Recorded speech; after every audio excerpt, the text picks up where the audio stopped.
You're listening to Beyond Wellness Radio, bringing you the cutting edge in health, biohacking, and sports performance. Stay up to date and listen anywhere and anytime on your computer, tablet, or smartphone by subscribing on iTunes. Catch your host, Dr. Justin Marchegiani, as he answers your burning health questions as well as interviews from world-renowned guest experts. For more Beyond Wellness Radio, go to beyondwellnessradio.com.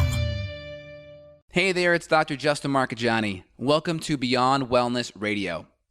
Feel free and head over to beyondwellnessradio.com where you can access our full podcast transcriptions. While you're there, you can also sign up for our thyroid and female hormone video series. This series goes into the root cause of why your hormones are out of balance. While you're there, you can also schedule a functional medicine consult with Dr. Justin, myself, where we'll dig deeper into the root cause of your health challenges. Feel free and think of sharing this podcast with at least one person. This podcast grows by people sharing it. Sharing is caring. If you can think of one person that can benefit from this information, please feel free and share it. If you're enjoying the podcast, make sure you subscribe on iTunes. You can also click below the video or podcast where you'll see the iTunes review button and leave us a review. You can also sign up for the newsletter at beyondwellnessradio.com where you'll get updates before anyone else. Thank you so much and enjoy the show. Hey there, it's Dr. Justin Marchegiani. Welcome back to Beyond Wellness Radio. Today we have a really great interview with Rachel Adams. Now, Rachel has a real interesting story. She's an executive, owns 4 different businesses, is really big in the real estate industry, and she had a health crisis about 3 years ago. And she's taken a lot of the health principles that we talk about on the show, sleep, diet, nutrition, exercise, and she's really turned her health around. I think it's great for people that are in or were in Rachel's situation to really have the hope to see someone that's been where they are now and get out of it. So I am happy to introduce Rachel to the show. Rachel, how you doing? I'm awesome. Thank you so much for having me. Happy whatever day today is to you. Happy Monday, right? Happy Monday. Cool. Well, why don't you share with the listeners your story? I think you have a compelling story. People that are trying to make it, whether it's they're executives or entrepreneurs or just a busy, housewife that's trying to make it by and is struggling with health symptoms. Why don't you just talk about yourself and your story? Definitely. I really I've always kind of been a person who has struggled a little bit with like weight and body issues. And I'm 5 feet tall, so I'm never going to grow vertically. I'll only grow horizontally. Right. And so for me, weight's been something I've really struggled with. But what happened is that I hit top 1,000 agents in the country for the Wall Street Journal for real estate in 3 years. And so from the outside looking in, my world looked perfect. Like if you want to talk about like the Facebook life, right? Because everything you see on Facebook is real. Exactly. And so, I had the perfect car, the perfect life, the perfect job. But what people didn't know is that, a lot of times in the struggle it takes to have such massive success in 3 years, you give up some stuff. And some of the things that I wasn't necessarily admitting to people was that in the 3 years, I had gotten a divorce that I never dealt with. I had gained 32 pounds, and I was putting everybody else's needs in front of my own, like family, friends, clients, you name it. And my corporate company, Keller Williams Realty, they heard there's this young girl, she's doing big things, like let's bring her down to Texas to headquarters and interview her on how she's leading this amazing lifestyle and she's so successful. Because at the time, I'm literally traveling all around the U.S., like coaching people on how to build a business and work on their mindset. So I go to Texas to shoot this commercial, and I'm sitting down with Nina Rowan Heller, and she is an international health and wellness coach. She's coached Matthew McConaughey, founders of Microsoft, like leadership Keller Williams. And I go there, and I, get hair and makeup done. I'm wearing like the most serious Paris Spanx you can find. Right. Like, suck it all in. And I go to interview with her, and I'm used to people asking me questions about real estate, so I've got like my normal canned answers. But we're going through the questions, and Nina stops and kind of gives me a funny look, and she's like, and how did that make you feel? And I'm like, feel? I mean, bumps and bruises, what you do is you. And then we keep talking, and she stops again, and she's like, and how did that make you feel? I'm like, I mean, it was tough, but that's what happens.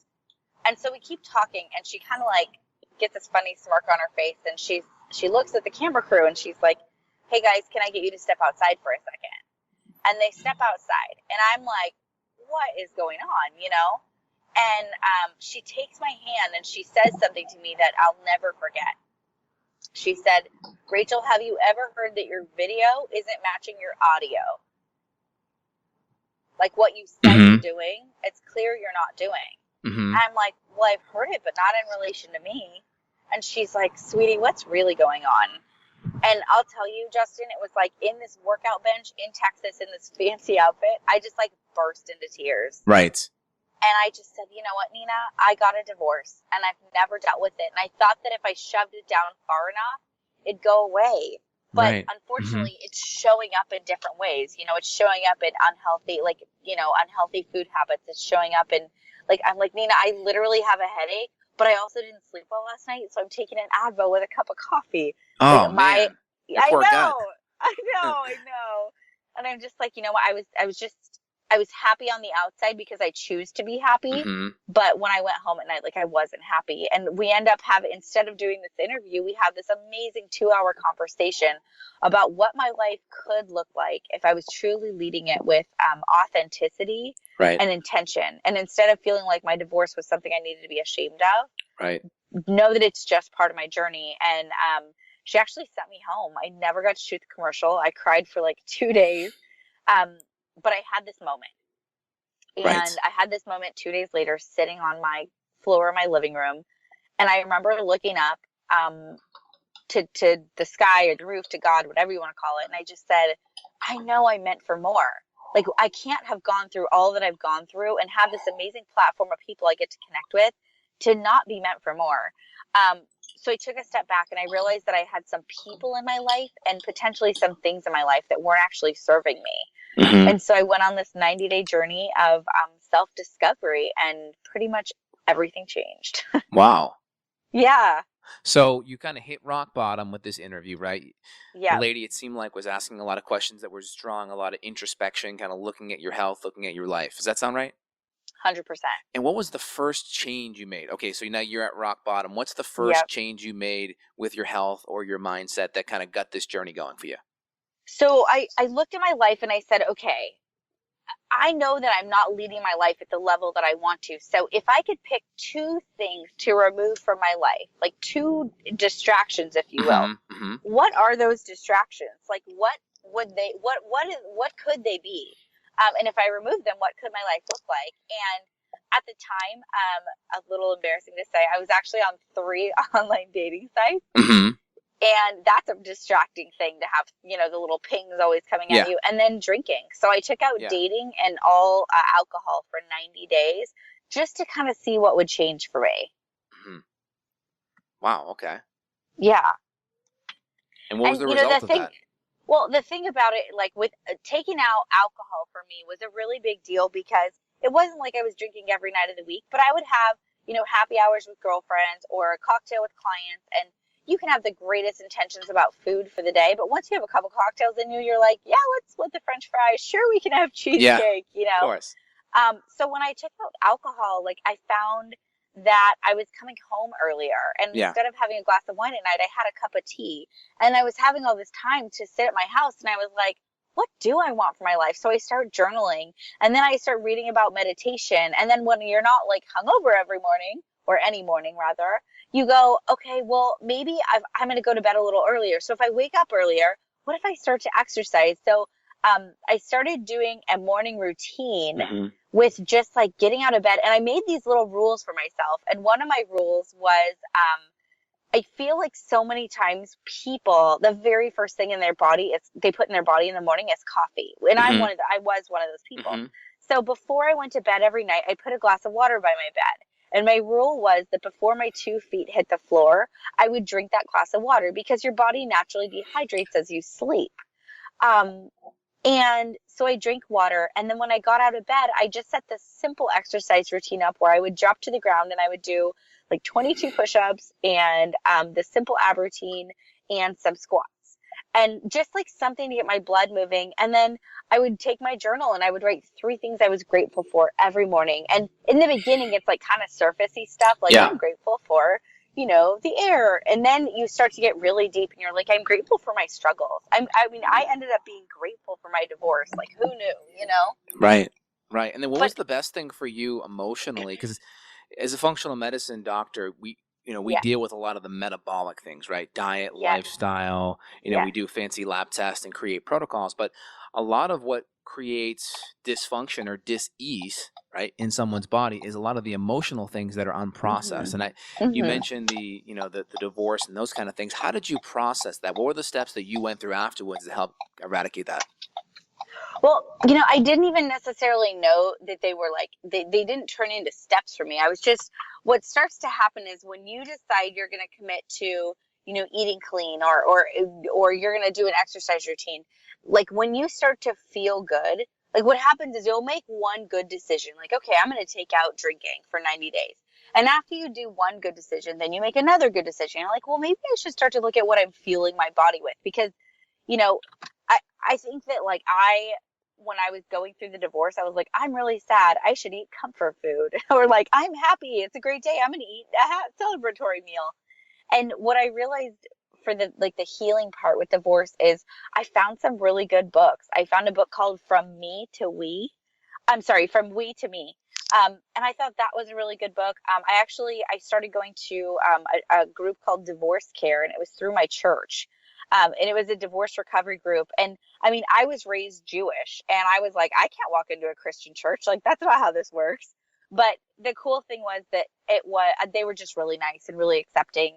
And, I realized like I'm not the first person to get divorced. And it was so crazy because I did this 90-day journey and I'm, focusing on like my purpose, like what I really want to do in this world and planning my day better, like respecting my boundaries. And I'm making all of these good decisions. And I remember this like moment where it was like towards the end of the 90 days and I was actually driving up to go visit my parents and they live up in the country and it's like a 2.5 hour drive. And I stopped at a fruit stand. Like I pulled over to stop at a fruit stand to bring fresh fruit home. And I remember picking up a peach and smelling this peach. And I just felt so light. Like I felt so happy. And I was like, what the heck is going on? Like, why do I feel so good? And I realized in that moment that I had forgiven myself for the divorce. And it was like the most powerful thing because I didn't know how much guilt I had around it. But I did, and it wasn't that I didn't try. I tried everything I could have. It was just, I saw it as failure instead of it just being part of my journey. Got it. So if someone's dealing with emotional stress in your relationship, if you can kind of boil down the biggest, maybe 1 to 3 things that someone can do to help either, save it and or recover from it, what would those things be? One thing I would encourage people to do is to find out really what a healthy relationship means to them. Yeah. So not in relation to anyone else, but take a piece of paper or take a computer and write out all the words that matter to you in a relationship, like communication, intimacy, a sense of community, like whatever matters to you. And next to each word, write a paragraph about what that word means to you. And I think that it will help you really, it's creating clarity around what you want for yourself, but it's also setting a standard for what you will and you won't allow in your life. And, if you're in a relationship right now and it's not the one that necessarily fulfills you, then look at this list you're making and see if this person, if it's conversations you can have with this person and say, listen, I really have been taking some time to really reflect and this is what matters, and see if this person aligns with you, because I will tell you that the right people are going to come into your life and the right people are also going to leave your life. And something else I would say is, if you're not in a relationship yet and you want to get in a relationship, a lot of times people will start a new hobby or they're like, I'm going to lose weight so I meet the right person. And they do all these things because they think that that's going to be the reason a guy, or, someone's going to be attracted to them. But the reality is that when you're actually, living in your powerful space, when you're being who you're supposed to be, the person's going to appear. Like I basically took a 3-year break. I mean, I dated a lot, but from being divorced till being in my next serious relationship, it was 3 years. And the funny thing is, it was 3 months to the day after I met Ryan, and he literally is my list. He is everything I've ever wanted in like, he's just my best friend. And then it's a bonus that we're silly in love. And like 38 days ago, not that I'm counting, we got engaged. Oh, And wow. yeah, thank you. But it's like, it is so cool to get to go through such an amazing transformative process and then meet the person that you're like, oh my gosh, like it really can be this good. Like, how fun can life be now? Yeah, that's great.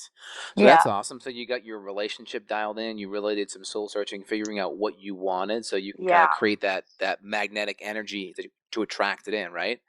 Absolutely. That's great. So then, what are the next things? Because we have lots of people listening to this podcast that they're either healthy and they're really rocking it in all areas of their life, and they're trying to gain the edge, or you have people that are kind of at a baseline of not so happy with their health, and they're trying to make those changes kind of moving forward. So we talked about the morning routine. I'm a big fan of, good, clean, filtered water, throw some extra sea salt in there, get some minerals going in your body, do a little bit of movement. I think that's great. What's that next change for you on the diet side? What was that big one for you? Oh my gosh.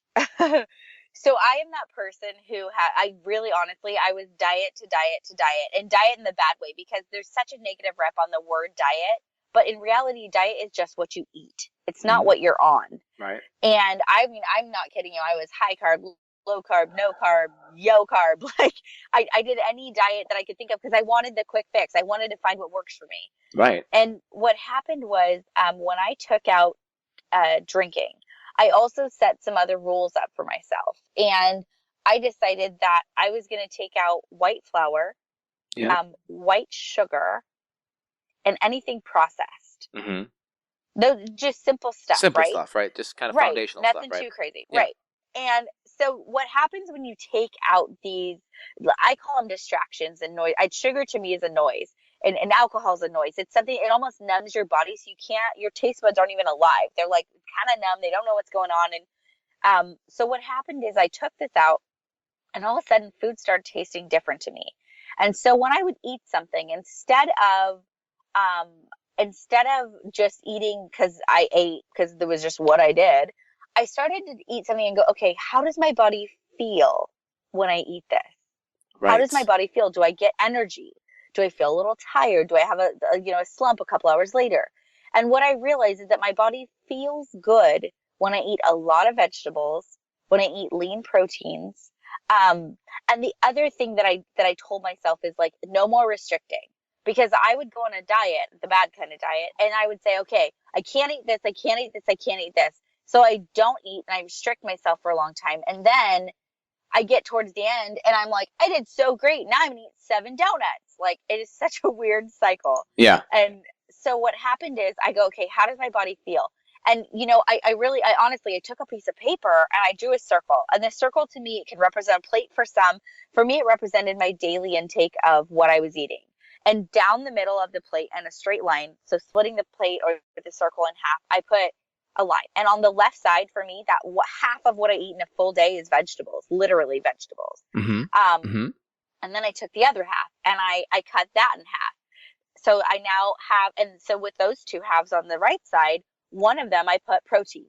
And for me, that's beans, that's, chicken, fish, tofu, whatever. That's my lean protein. And then the other one, I literally put it into tiny little slivers. And I had dark chocolate. I had red wine. I put cheese on there, but it was all the other things that I love in life that I realized, like, I don't need huge portions of these. And I implemented another rule that was really big for me. And it's kind of an opposite of what I think a lot of people think when they eat. But I do breakfast like a queen, lunch like a princess, and then dinner like a pauper. Mm-hmm. So I'm eating bigger meals earlier in the day, still all good fuel. And then when I go to bed at night, it gives my body time to kind of rest and recuperate, and it's not working on this huge meal. Because I would eat a really big meal at night, and then it would affect my sleep, So you feel better having a bigger meal at breakfast and kind of your number 2 at lunch from a mealtime perspective. How long are you going between meals? And I eat 2 snacks too, like every 2 or 3 hours. I do little snacks. I'll do Trader Joe. Like, I'm big because I owned 4 companies, so I'm always jamming. I'm on the road a lot, or I'm in meetings. And I have to prep in order to be successful, because if I don't, I prep meals on Sunday and Wednesday. Smart. And yeah, so like I always have raw vegetables with me. Like I have almonds, like different things. I do Trader Joe's makes a turkey jerky with low sugar. Yeah. And so I have to have fuel with me in order to keep me going. And so I just made little rules that every 2 or 3 hours I would eat, and I wouldn't eat if I wasn't hungry, but your body will speak to you. If you take out the distractions, your body is speaking to you. And so it's just up to you to choose to listen. Absolutely. So looking at kind of the meal timing thing, it sounds like you really were doing a good job stabilizing your blood sugar, eating really good, proteins, healthy fats, and you were trying to consume more of your carbohydrates from kind of like non-starchy veggies. Does that sound about right? Yes, definitely. But the cool thing is, I will tell you, I was like terrified my whole life of like bread or potatoes. Like I'm like, can't eat them. Bad news. Can't do it. But reality is, you can just choose a really good whole grain that doesn't have a bunch of processed junk in it. And if you're going to have a potato, eat a sweet potato, and telling myself that I can have stuff and taking out that you can't have that, it was the most freeing feeling. And go figure, I'm not kidding you. From the start of my journey to the end, I was started at 162. And when I ended the journey, I was like at 130. And I have a before and after picture on social media. But like my morning routine of my little abs and these little things I was doing, these small implemental changes, they added up. And I ended the journey feeling so strong and so healthy. And everybody's like, what are you doing? Oh my God, what's your new diet? And I'm like, oh my God, we need to talk. That's funny. That's great. So that's a nice little tip there. So give me a quick rundown. I'll put you on the spot here. What's a day in the life like? Well, let's go today. What'd you have for breakfast? So this morning I woke up, before my 2 feet hit the floor, I have a glass of water, and then dropped to the ground, did my quick little exercise. My journal is by my bed. So I write 3 things that I'm grateful for. I just came off this 2-day conference where I spoke a bunch about actually health and my journey. So I was just grateful for the connections I made there. So this morning for breakfast, I had a cup of egg whites. Mm-hmm. I had half a banana with about a teaspoon of peanut butter. And then I had, so I saute vegetables. So they're sauteed from last night. Mm-hmm. So I'll do half the plate sauteed vegetables, and all different kinds. Like I really like vegetables, so I don't limit a ton except for maybe onions in the morning to spare everybody else. And then I'll do I add a little bit of smoked salmon. And then I do have a cup of coffee. Okay, so you got some good omega-3, some good protein, some good fats. Yeah. Awesome. What's typical lunch look like? Lunch for me is usually either a salad with some kind of a lean protein, or like sauteed veggies with some kind of a lean protein. Sometimes I'll throw a little quinoa in there. Sometimes I'll have a little sweet potato, and sometimes I don't. So you really try to keep the inflammation down. Absolutely, yes. And I believe in that. Like, see, I do a ton of stuff with I know you talk about it on your show, but like spices, like natural curries, and I get a lot of my flavor now from spices instead of from like sodium and different salts and stuff like that. Like, I think it's different to put salt in your water versus salt all your food. Yeah, and I think also sea salt is totally different than your typical table salt that's just sodium chloride. Right, exactly. I keep it in my purse. Oh, that's great. Yeah, thinking when I was in California at the Whole Foods, they had the real salt packs at Whole Foods. Those are awesome because you get like 60 or 70 minerals versus just the refined sodium chloride. That's literally what's in my purse right now. I take them from Whole Foods. Yeah, that's great. Yeah, it's a really good electrolyte support. Awesome. So what other little tips and tricks that you did on the diet and lifestyle side that you would say are like in that top 5 that listeners that are making that transition now, what can they do outside of what you already mentioned? I kind of implement the 85-15 rule. I know everybody has their different process. 80-20, 90-10. Yeah, I get it. Yeah. So for me, it's 85-15. So 85% of the time I eat clean, and then 15% of the time I'll eat whatever I want. But what you find is like, so say you love dessert, you have a super sweet tooth, and you're like, I love getting dessert at dinner. Yeah. So perfect, get dessert, but share it with a friend and have a couple bites, because the first bite tastes amazing. You're like, oh my gosh, this is so good. And the second bite tastes pretty freaking good. But then the third or the fourth bite, it stops tasting as good. And then you're just kind of eating to eat empty calories. Yeah. So Totally.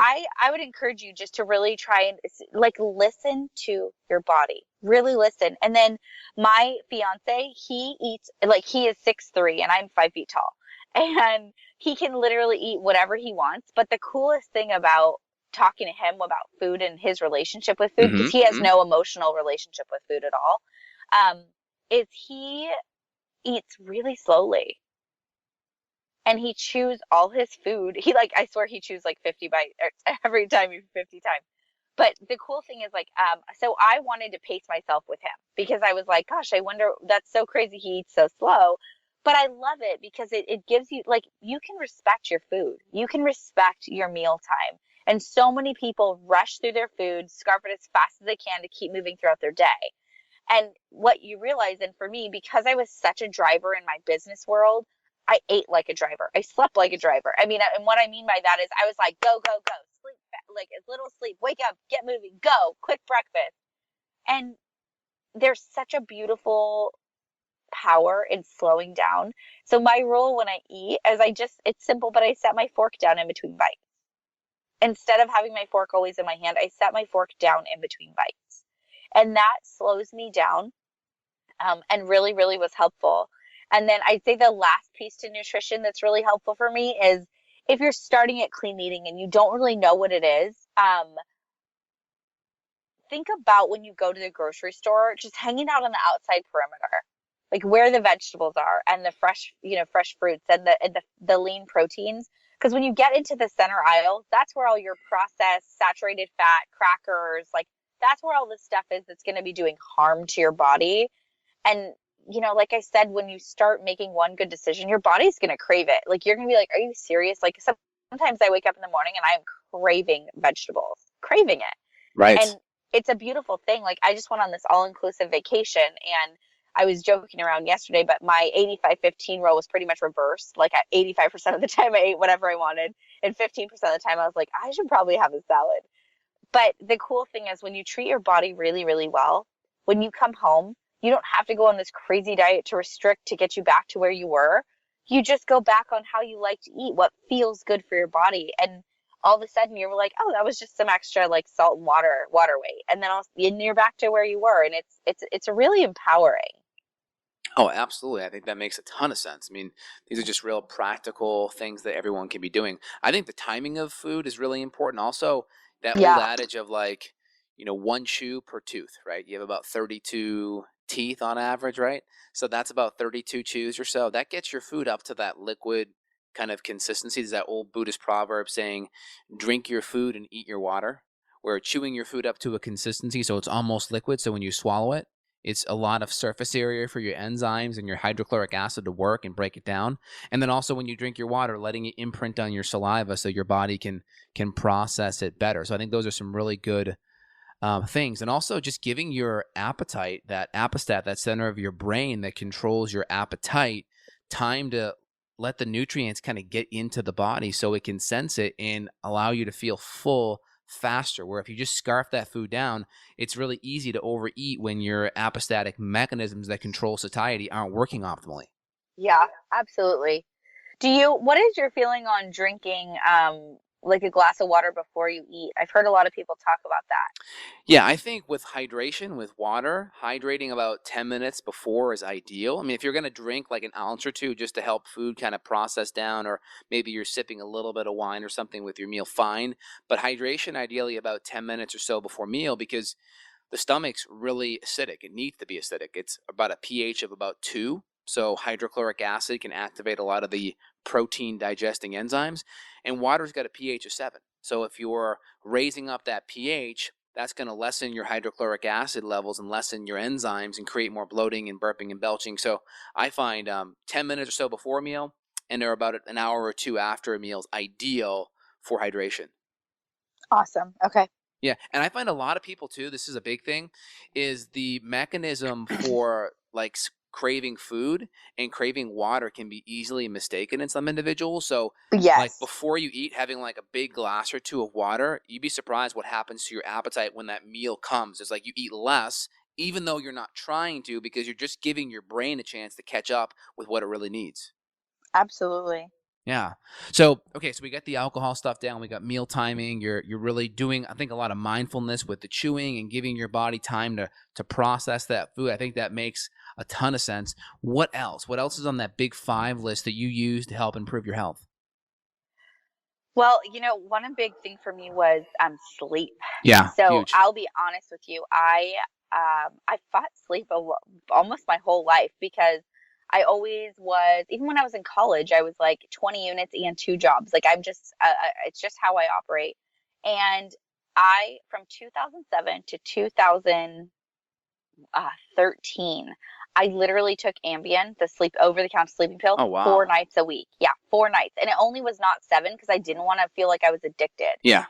And when I decided to really take a look at how I slept, I realized that I was doing a disservice to myself. And like I said, when I found myself home earlier, I was like, I wonder if I fought sleep always. So I hadn't taken a sleeping pill in quite a long time, and I'm drinking tea, and I almost started to create this so we talk about a powerful morning routine. Yeah, yeah. So I started to create a powerful nighttime routine, and God, it's been such a huge shift for me. So what happened for me is like when I walk into my bedroom, I look at it and I say, okay,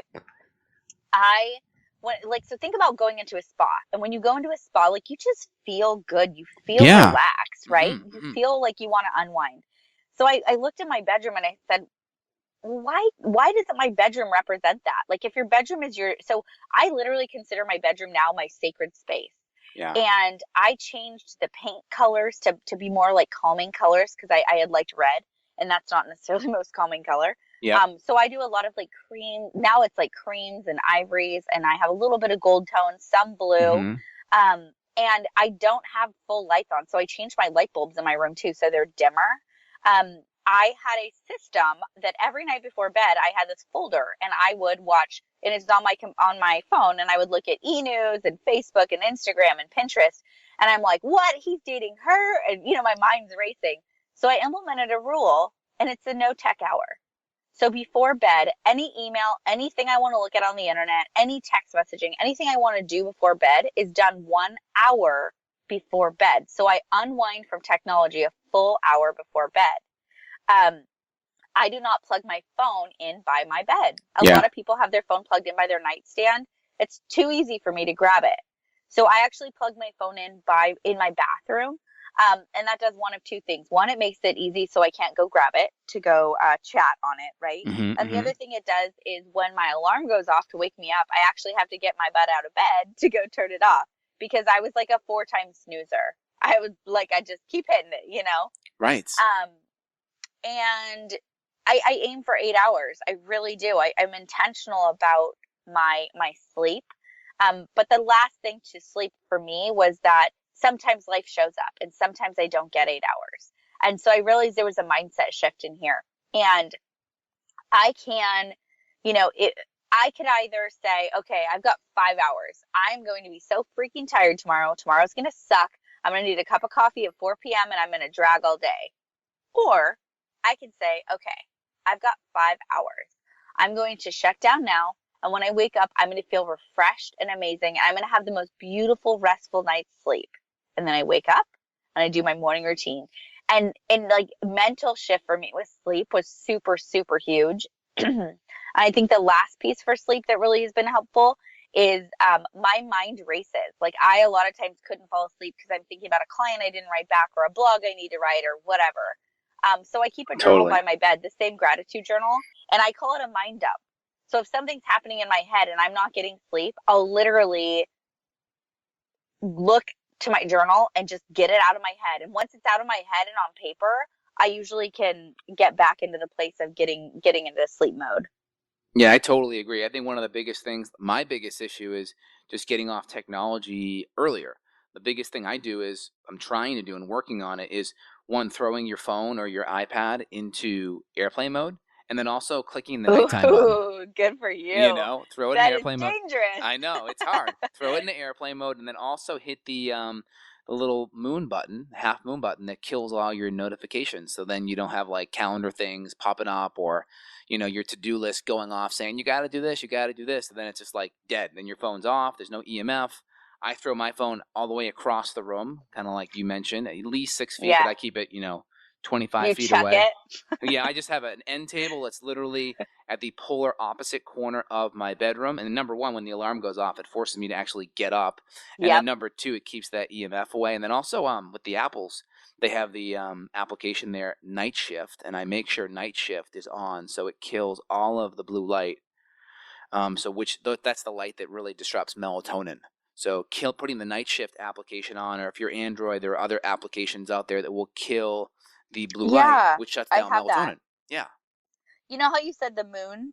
Do you have to hit that? Do you hit that again in the morning to take it off? Yeah, you got to take it off, or like your calendar notifications, or if people call you, it just will go. You won't even hear it. So it's great at night because it just, sometimes at night I'd have like calendar stuff popping up. I'm like, what the heck? So I use that now, and then it's like it's perfect. There's no more issues.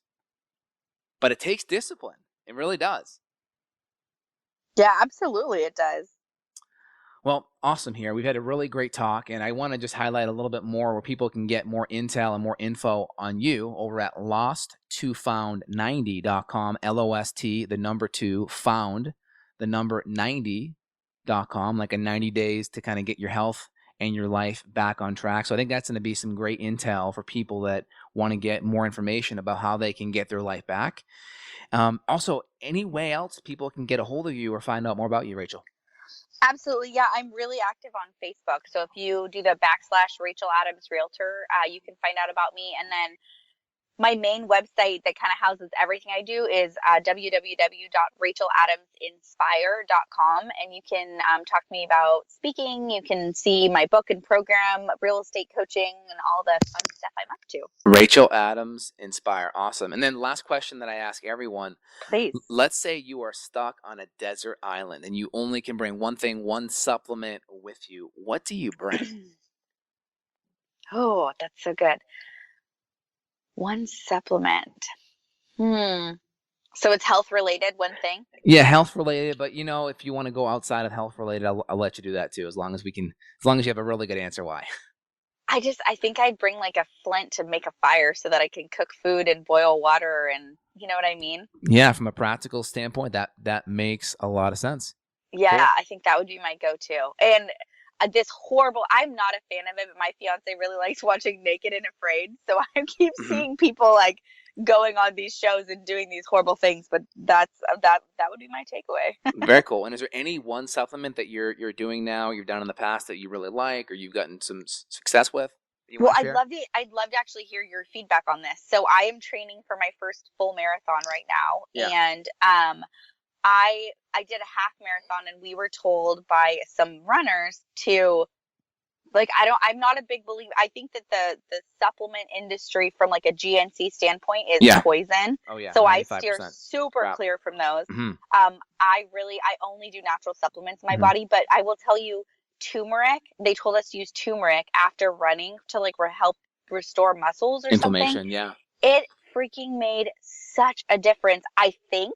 But I'm wondering if it's in my head, because we honestly, we had a fairly okay healing process for tearing down our muscles as much as we did. And I'd love to hear your feedback on that. Well, turmeric, I think, that's great. That's one of my favorites. I think turmeric's great for inflammation, and marathon running can be very inflammatory in the body. So for some people, if they're not already healthy, it can be a stressor. But for my marathoners, the biggest thing I like is branched chain amino acids, because the body will allow those amino acids to pinch hit instead of breaking down your muscle and getting more catabolic, i.e. breaking down faster. And then also mitochondrial nutrients like extra CoQ10, carnitine, creatine, ribose, those type of nutrients that pinch hit, because the parts that your little cells of your body, these powerhouse cells, the mitochondria, really use them to generate energy. And that's a big part of, the kind of energy systems you're using when you're running as well. So those would be my two, branched chain aminos and mitochondrial nutrients. Awesome. Well, great. Any other parting words you want to leave with listeners here, Rachel? No, I think just, the one thing I would that I think about a lot is people make such big goals for their lives and they have these beautiful ambitions, but they forget that they only have one body. They only have one vessel that's going to get them there. So I would really encourage you to just remember that if you're not taking care of you and you're not making yourself a priority, you're never going to achieve these big goals that you want to achieve because you're not going to feel good. And in reality, it is all about how you feel. So just remember that, you can't be the best wife. You can be mom, you can be husband, dad, all of that if you're not taking care of number one. Got it. Yeah, I think even in the Bible, right, it says you got to love your neighbor as you love yourself. That's pre-assuming that you already love yourself. So I think that's really important. Spiritual text from all religions echoes that as well. So I think that's a really, really great point to leave on. Awesome. Well, thanks so much, Rachel. Appreciate your time. Thank you. I appreciate you having me on. Thank you. Bye. Got a question for Dr. J? Go to BeyondWellnessRadio.com and click the questions button. Then tune in to hear the answer. Also, if you like the show, click below to review us on iTunes. For more Beyond Wellness Radio, go to BeyondWellnessRadio.com.